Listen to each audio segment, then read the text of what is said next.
Admiral Sarah Chen stood at the panoramic window of Titan Station, her reflection ghosting against the vast darkness of space. Saturn's largest moon cast long shadows across the observation deck as she studied the holographic display floating before her.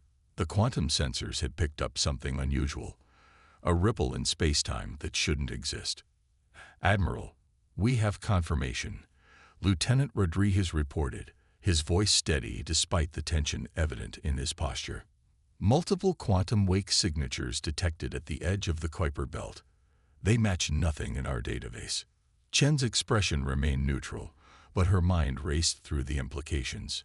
Humanity had spread across the solar system and established colonies on Mars, Europa, and Titan over the past century.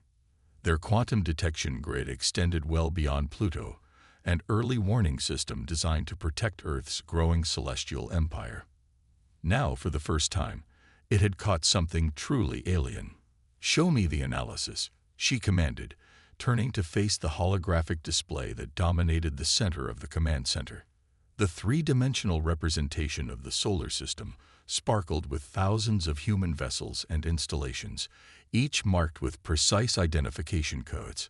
But at the edges of the display, 7 new signatures pulsed in angry red. The vessels appeared simultaneously. "Sir," Rodriguez continued, manipulating the display to zoom in on the unknown contacts. "Based on their quantum wake patterns, we estimate each ship masses approximately 3.2 million metric tons, roughly twice the size of our largest dreadnoughts." Chen nodded slowly, her cybernetic eyes analyzing the data streams flowing across her augmented vision. The unknown vessels were maintaining position just beyond the edge of human space, as if waiting. Their arrival was too precise, too coordinated to be anything but intentional. "Status of the fleet?" she asked, though she already knew the answer. The Earth Defense Force never slept. "All ships at ready status, Admiral. The 1st through 4th fleets are in standard defensive formation around Earth and Mars. The 5th fleet is currently stationed at Europa, and the 6th is here at Titan. The 7th fleet is conducting exercises near Pluto and can respond to the contact zone within 6 hours at maximum burn." Chen allowed herself a small smile. Humanity had learned the hard way, through centuries of internal conflict, that peace came through strength and readiness. The Earth Defense Force represented the pinnacle of human military technology, a force that had united Earth's nations and driven humanity's expansion across the solar system. "Send the first contact package," Chen ordered, referring to the carefully crafted message of peace and greeting that humanity had prepared for this very moment. "But bring the 7th Fleet to full combat readiness. Position them between the unknown contacts and the inner system, and activate the Titan defense grid."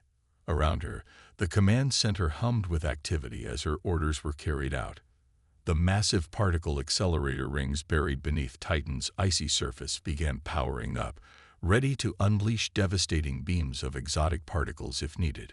Quantum encrypted communications raced across the solar system at FTL speeds, alerting Earth's other military installations to the situation. "Admiral," Rodriguez called out, his voice tight. "The alien vessels are moving. They've altered course and are proceeding toward the inner system at sublight speed.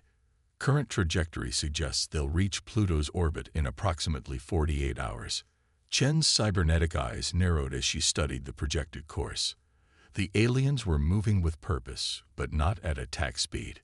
Their formation suggested confidence, perhaps even arrogance, but not immediate hostile intent. "Interesting," she mused. "They want to talk, but they're making sure we see their capability first." Classic gunboat diplomacy. She straightened her uniform, the smart fabric adjusting automatically to her movement. "Very well. Let's show them that humanity knows how to play that game too. Signal the 7th Fleet to execute Protocol Aegis Shield, and get me a direct quantum link to the Security Council on Earth." As the commands were relayed, Chen watched the holographic display update in real time. The 7th Fleet, nearly 1,000 ships strong, began moving into an elaborate three-dimensional formation designed to both protect the inner system and showcase the precision and coordination of human military capability. Each vessel's quantum shields shimmed with barely contained energy, their weapon systems clearly visible, but not actively targeting the approaching aliens. It was a delicate balance, showing strength without projecting aggression. The next few hours would determine whether humanity's first contact with an alien civilization would lead to peace or conflict. But regardless of the outcome, Admiral Chen knew one thing with absolute certainty. Humanity would face this moment united and ready. "Send a message to all fleet commanders," she ordered, her voice carrying the weight of authority earned through decades of service. "This is not a drill. This is the moment we've trained for. Humanity stands ready." The alien vessels crossed into the solar system like obsidian arrows, their hulls absorbing rather than reflecting light. Admiral Chen watched their approach from the bridge of the EDF Hyperion, her flagship now positioned at the head of the 7th Fleet's formation. The massive dreadnought represented the pinnacle of human engineering, its quantum crystalline hull housing enough firepower to reduce a small moon to atoms. "New sensor data coming in," Captain Morris reported, her hands dancing across the neural interface controls. "Their hull composition is unusual. It appears to be some kind of metamaterial that actively bends spacetime around it." Explaining their stealth capabilities, Chen nodded, studying the enhanced scans. "But our quantum detection grid still spotted them. Interesting that they didn't account for that." The alien fleet had maintained its measured approach, ignoring repeated attempts at communication. Their formation had shifted subtly, taking on an arrowhead configuration that mirrored the human fleet's own defensive stance. It was like watching a cosmic chess match, each side positioning their pieces with deliberate precision. "Signal from the Pluto Defense Station," Lieutenant Rodriguez announced. "They're picking up intense energy readings from the alien vessels. Could be weapons charging, or—" He never finished the sentence. The space between the fleets suddenly rippled like heat waves over desert sand. A massive portal torn in the fabric of reality appeared, swirling with impossible colors. Through it emerged another alien vessel, larger than any they'd seen before. "All ships, maintain position," Chen ordered, her voice steadied despite the spectacular display of technological prowess. "But power up our own jump drives. Show them we're not impressed." Throughout the human fleet, quantum jump drives hummed to life. The space around each vessel began to distort as they tapped into the same fundamental forces the aliens had just demonstrated. It was a calculated risk, revealing this capability. But Chen knew the psychological impact would be worth it. The effect was immediate. The alien vessel's energy signatures fluctuated, suggesting surprise or reassessment. Their new arrival, the massive ship that had emerged from the portal, slowed its approach. "They didn't expect us to have jump drive technology," Chen smiled grimly. "Good. Time to press that advantage. Signal the Jupiter Defense Fleet to execute a synchronized jump. Let's show them humanity's full capabilities." The order raced through quantum channels, and moments later, space itself seemed to shudder. 2,000 ships of the Jupiter Defense Fleet materialized in perfect formation alongside the 7th Fleet, their arrival synchronized down to the microsecond. It was a maneuver that had taken years to perfect, and the effect was stunning. The alien vessels immediately adjusted their formation, spreading out in a defensive pattern that suggested they were reevaluating their approach. Their energy signatures shifted, weapons powering down rather than up. "Admiral," Morris called out, excitement in her voice. "We're receiving a transmission. It appears to be a request for communication. They're using quantum entanglement protocols similar to our own." Chen allowed herself a moment of satisfaction. The aliens had clearly expected to find a primitive or at least less advanced civilization. Instead, they'd found humanity at its technological peak, united and ready to defend itself. "Accept the transmission," she ordered, "but keep our quantum shields at full power. Let's hear what they have to say." The holographic display shifted, coalescing into an image that made several bridge officers gasp. The alien commander appeared both familiar and utterly foreign, a being of crystalline structures and flowing energy, barely contained within a humanoid form. "Greetings, defenders of Sol," the alien spoke, its words translated through quantum algorithms.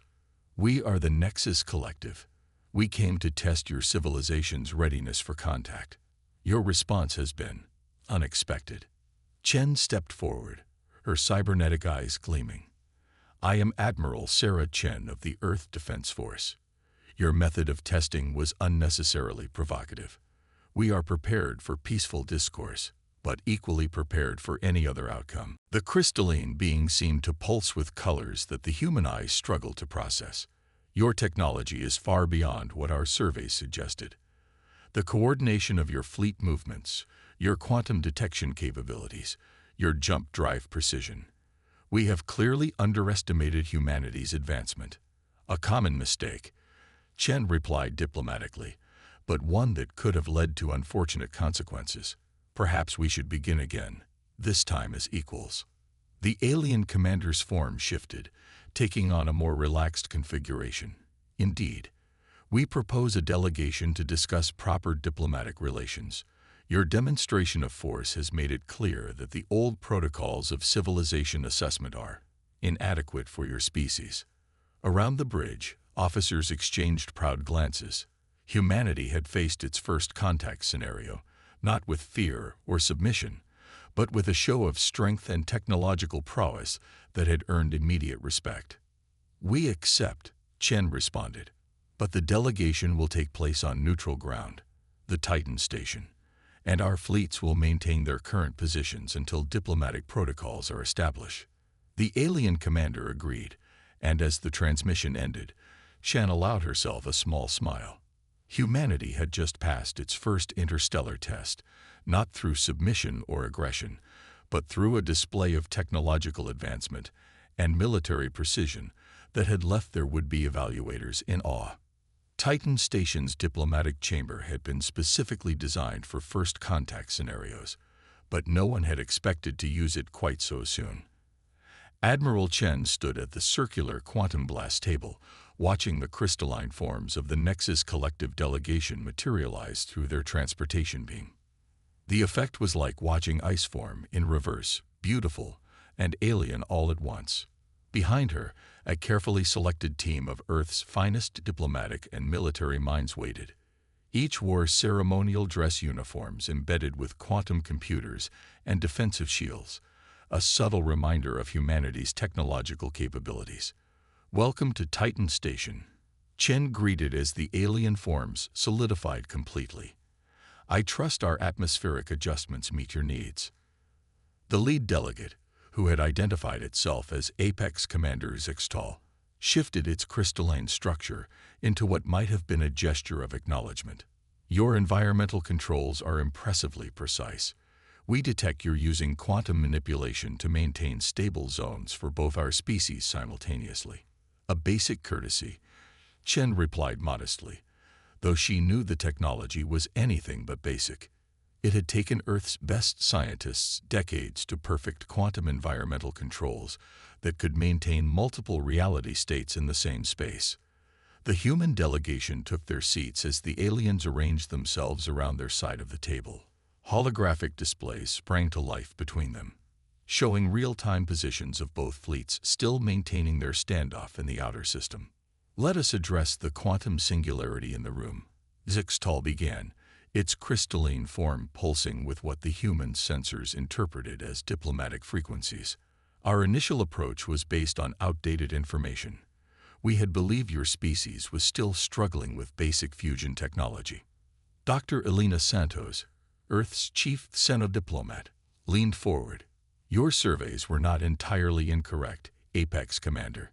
Humanity's technological advancement has been exponential. What you witnessed today represents barely 30 years of development."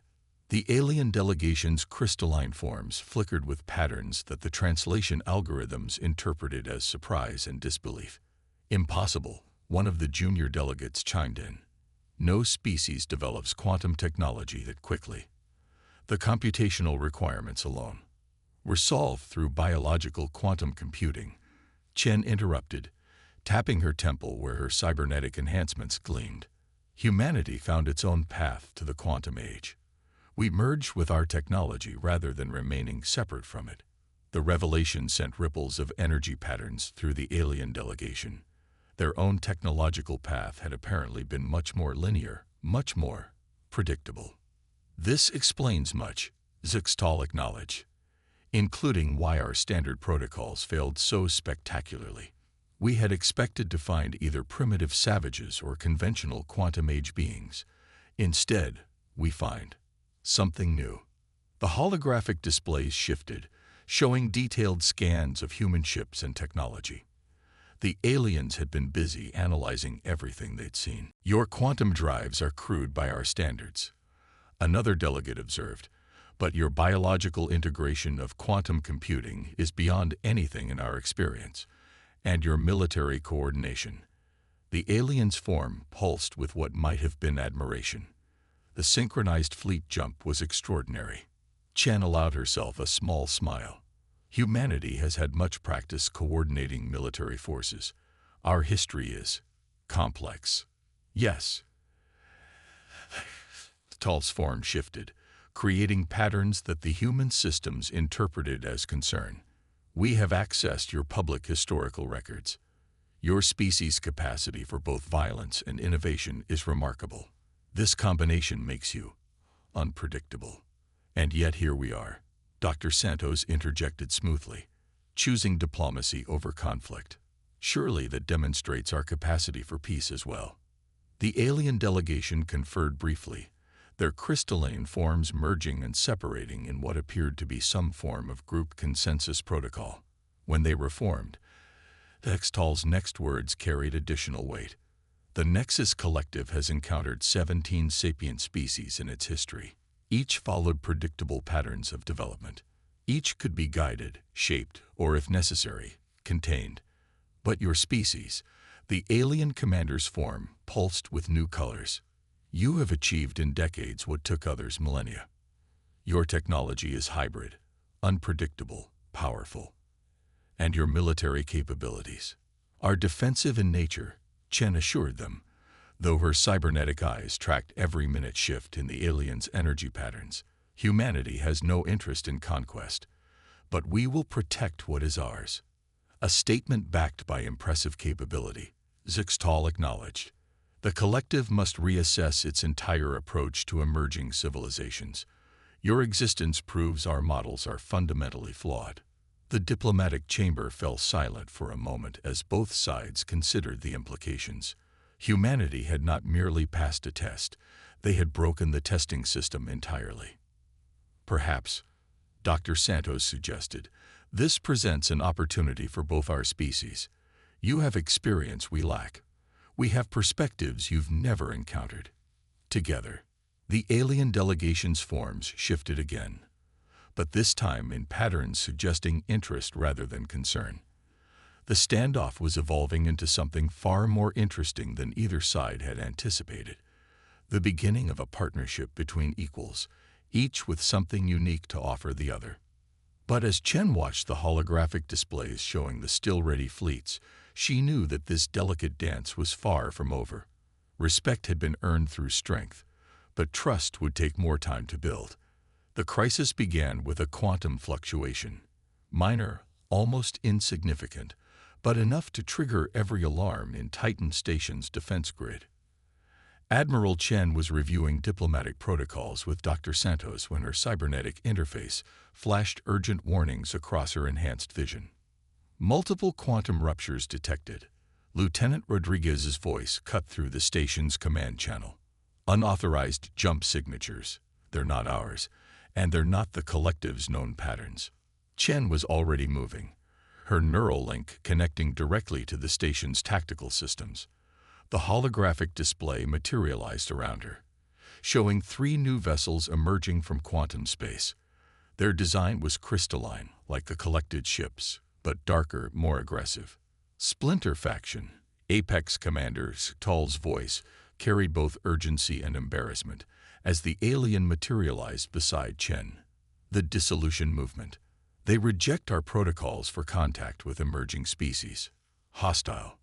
Chen demanded, already knowing the answer, as she watched the new arrivals power up weapon systems far more aggressive than anything the collective had displayed. Extremely. The Ixtal's crystalline form pulsed with warning patterns. They believe advanced technology should be restricted to proven species. The implications were clear. The dissolution movement had come to eliminate what they saw as a potential threat, a species that had developed too much, too quickly. All ships, battle stations, Chen's orders raced through quantum channels. Defensive formation Delta 7. Do not fire unless fired upon. She turned to Zextal. Will your forces assist if this turns hostile? The alien commander's form flickered with complex patterns. This is unprecedented. The collective has never faced internal conflict in the presence of another species. Well, you're about to learn something else about humanity, Chen replied grimly. We protect our allies, even new ones. The splinter faction ships accelerated toward the human defense line, their quantum signatures suggesting weapons far more advanced than what the collective had revealed. But Chen had held back capabilities of her own. Execute Protocol Quantum Shield, she ordered. Around every human vessel, space itself seemed to fold, creating overlapping fields of distorted reality. A technology that even the collective hadn't realized humans had mastered. The splinter faction ships opened fire, releasing beams of concentrated quantum energy designed to tear apart matter at the subatomic level. But as the beams struck the human ship's defensive fields, something unexpected happened. The energy was not just absorbed. It was redirected, channeled through the quantum shield network. Now they see why we practice those synchronized fleet maneuvers, Chen said with grim satisfaction. All ships, execute Aegis response. The human fleet moved as one, their quantum shields linking in patterns that had taken years to perfect. The redirected energy from the splinter faction's attack was channeled, amplified, and returned with devastating precision. Not to destroy, but to disable. The effect was immediate. The splinter faction ships' quantum drives sputtered and failed as their own energy was used against them. They hung in space, powerless but intact, a demonstration of both human capability and restraint. Thextal's crystalline form pulsed with patterns that the translation system struggled to interpret. Impossible, the alien commander finally managed. You've weaponized quantum field manipulation at a level we thought theoretically impossible. Not weaponized, Chen corrected. Harmonized. Every ship in our fleet acts as part of a single quantum network. We don't just use the technology. We've become one with it. The disabled splinter faction ships drifted, their crystal hulls dark. The collective vessels moved to secure them, but there was a new respect in their movements, a new understanding of just what humanity had achieved. Your species continues to defy our understanding, Dixtal observed. We believed quantum harmonization required centuries of evolution. Yet you've achieved it through technology and sheer determination. Chen watched as human and collective ships worked together to contain the threat. Humanity's greatest strength isn't our technology, she explained. It's our ability to adapt, to take quantum leaps when others would take steps, sometimes literally. The crisis had passed, but it had changed everything. The collective had seen not just human military capability, but their approach to conflict resolution. Decisive but measured, powerful but restrained. The dissolution movement believed your species was too dangerous to exist in the galactic community, Dixtal said. They were correct, but not in the way they imagined. You are dangerous, to old ways of thinking, to stagnation, to the belief that there is only one path to advancement. As the combined fleet secured the area, Chen allowed herself a moment of reflection. Humanity had faced its first real interstellar crisis, not with fear or excessive force, but with innovation and precision. They had proven themselves not just capable of wielding advanced technology, but of doing so with wisdom. Perhaps, she suggested to Zextal, it's time to discuss a more formal alliance. The galaxy seems to be more complex than either of us imagined. The alien commander's form shifted into what Chen's systems now recognized as agreement. The crisis had done what diplomacy alone could not. It had forged a true understanding between two very different species. 1 month after the dissolution movement's failed attack, the observation deck of Titan Station had been transformed. The quantum blast walls now displayed a merged reality where both human and collective representatives could exist comfortably while viewing the spectacular rings of Saturn. Admiral Chen stood beside Apex Commander Zextal, both watching as the combined fleet conducted joint maneuvers. Your ships have adapted quickly to our quantum harmonics, Zextal observed, crystalline form shifting in what Chen had learned to recognize as pleasure. The integration of our technologies has proceeded far more rapidly than our models predicted. That seems to be a recurring theme with us. Chen smiled, her cybernetic eyes tracking the complex dance of ships. Human vessels now moved in perfect synchronization with collective cruisers, their quantum fields merging and separating in patterns that would have seemed impossible just weeks ago. The Collective Council has finished reviewing the dissolution movement's data archives, Zextal said, turning to face Chen. What they discovered was troubling. We were not the first to find Earth.